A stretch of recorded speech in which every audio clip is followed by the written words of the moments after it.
इसी गांव के रहने वाले हैं? हाँ, गोपालीपुर के। ग्राम गोपालपुर। पिता जो हस्बैंड का क्या नाम है? जयपाल। ये आवास में आपसे किसने पैसे मांगे थे?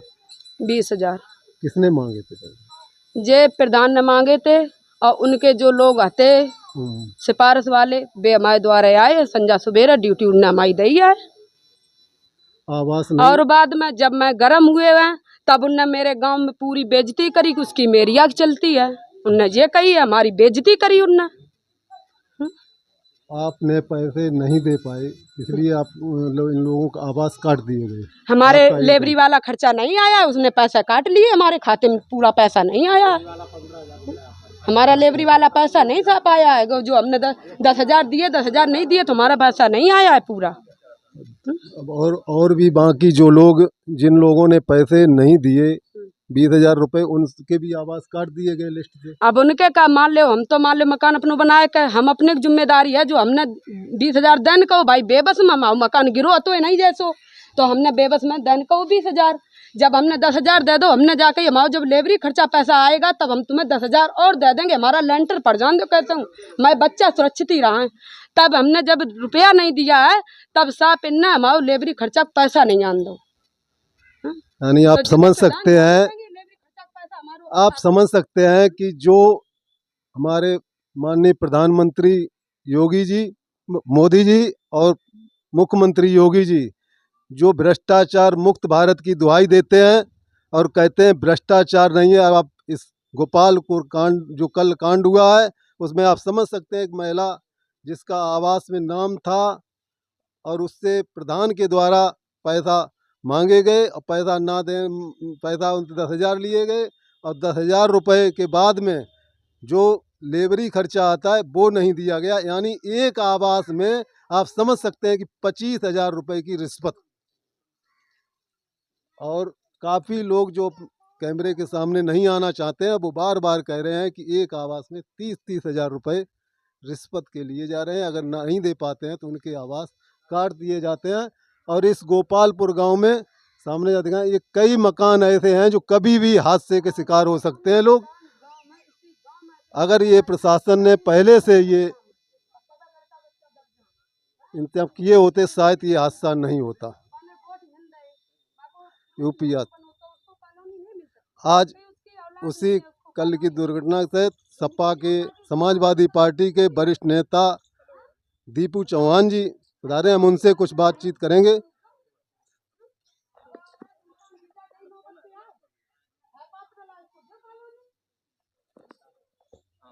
हाँ जी चौहान साहब, इस गोपालपुर गांव में आज आपका आना हुआ है जो कि ऐसा दुखद समय है जिसमें ऐसा हम कहते हैं कभी भी ना आना हो, तो क्या आप कहना चाहेंगे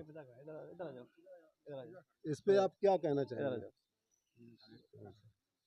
देखिए, मैं शायद नवंबर का महीना था, उस समय सर्दियों का टाइम था। मैं इन घर पे आया था, ये मिले थे हमको, तो मैं बच्चों के लिए कपड़े लेके आया था। ये माँ भी मिली थी जो रो रही बेचारी, और बच्चे भी मिले थे, और मुझे वो बच्चे भूल नहीं रहे हैं, मेरी आंखों में आज भी बसे हुए हैं। तो इनसे मैं मिला, बच्चों से मिला। बड़े बच्चे हंसमुख बच्चे थे, खिलखिलाते थे, बात करते थे। तो जब शांत 2 मिनट तो 2 मिनट शांत हो जाएगा।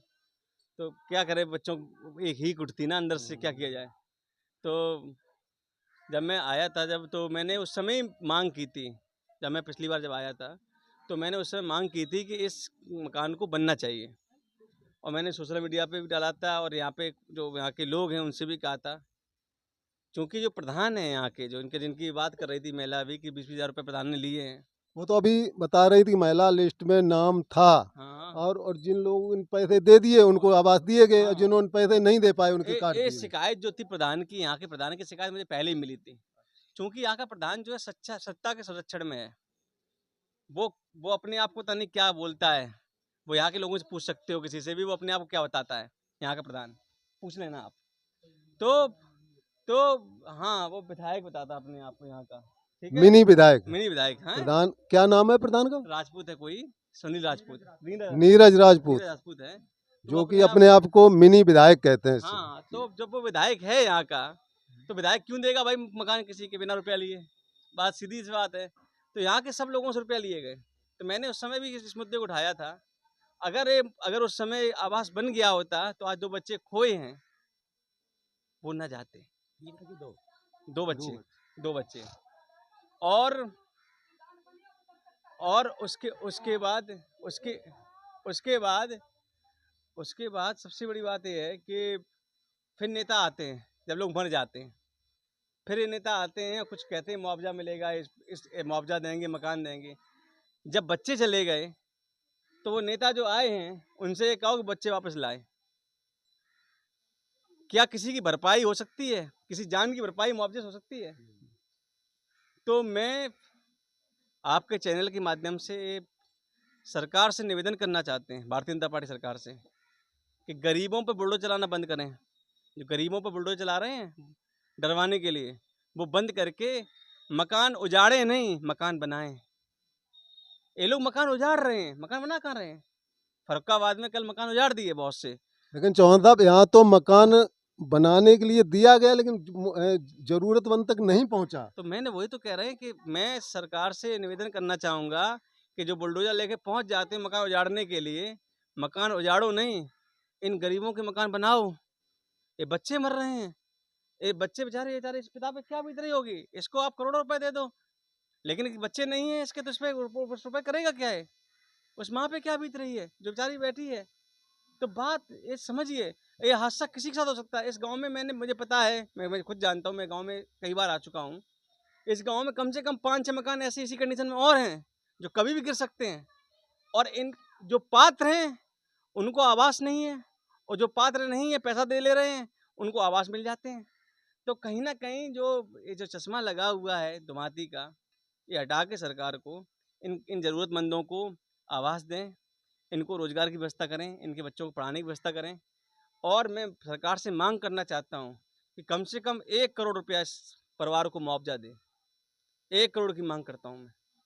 1 रुपये से भरपाई नहीं हो सकती है, लेकिन कम से कम 1 करोड़ रुपए की इस परिवार को मुआवजा मिलना चाहिए, क्योंकि 50-50 लाख रुपए। और इस प्रधान के खिलाफ हत्या का मुकदमा दर्ज होना चाहिए, क्योंकि ये हत्या है। क्योंकि आवास आके नहीं मिलना, कटना, ये हत्या कर दी गई है बच्चों की। इनके खिलाफ मुकदमा दर्ज होना चाहिए। मैं कह रहा हूँ इस बात को, आप मुकदमा लिखवाइए इन लोगों के खिलाफ, इस पर जांच हो। जो अन्यायी हैं इन पर जांच हो, ये क्यों नहीं दिया गया, इसका नाम आया, कटा कैसे, और जो दोषी हैं उनके खिलाफ मुकदमा लिखा जाए। हत्या का मामला दर्ज होना चाहिए। बिल्कुल हत्या का मामला दर्ज होना चाहिए इस मामले में।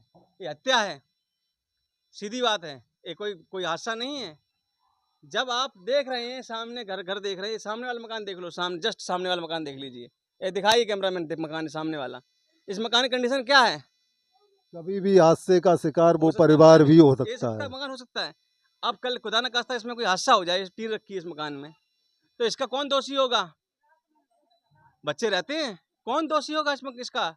तो ऐसे जो मामले हों, जो मकान जो एकदम जायज लोग हैं उनको ना मिल के मकान ना मिले, तो ऐसे मामलों में हत्या का मुकदमा लिखा जाए। और जो लोग इस कार्रवाई करते हैं, लोग जो मकान देने का आवास लिखने की कार्रवाई करते हैं, उन सब के खिलाफ मुकदमा हो।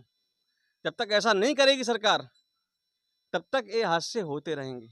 और बुलडोजर ऐसे लोगों घर पे चले जो आवास के रुपए खा जाते हैं, ऐसे लोगों को रुपया घर पे चले बुलडोजर। मैं मांग करता हूँ सरकार से, करवा सकती सरकार ये काम, करवा सकते हैं? आप पत्रकार साथी पूछ रहे हैं, करवा हम सकते तो हो? सरकार से मांग हम भी करते हैं कि भाई भ्रष्टाचार के खिलाफ, और योगी मोदी जो बार बार दुहाई देते हैं कि भ्रष्टाचार मुक्त भारत बनाएंगे, तो ऐसे लोगों के खिलाफ कार्रवाई होनी कार्रवाई चाहिए। हो, इसमें और मुकदमा लिखा जाए इन लोगों के खिलाफ। आप सभी जनता भी यही शायद चाहती होगी, कार्रवाई इन भ्रष्टाचारियों के खिलाफ होनी चाहिए कि नहीं होनी? आप बताइए नहीं हो कार्रवाई, बताइए, मुकदमा लगना चाहिए इसमें हत्या का। आप बताइए कि यहाँ पूछ लीजिए उस माँ की जो और बताएं आपको, अगर आप लोगों ने इस ऐसे मामलों पर आवाज नहीं उठाई, तो आज हादसा इसके साथ हुआ, कल किसी के भी साथ हो सकता है।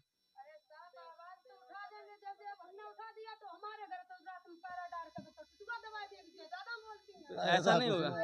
अगर अगर आपके आप खिलाफ तो हम लोग खड़े हैं आपके। ये गांव में रही थी, जो है जो आवाज से बोला है उसको आदमी दबा के रखता है। हाँ? नहीं आप तो खड़े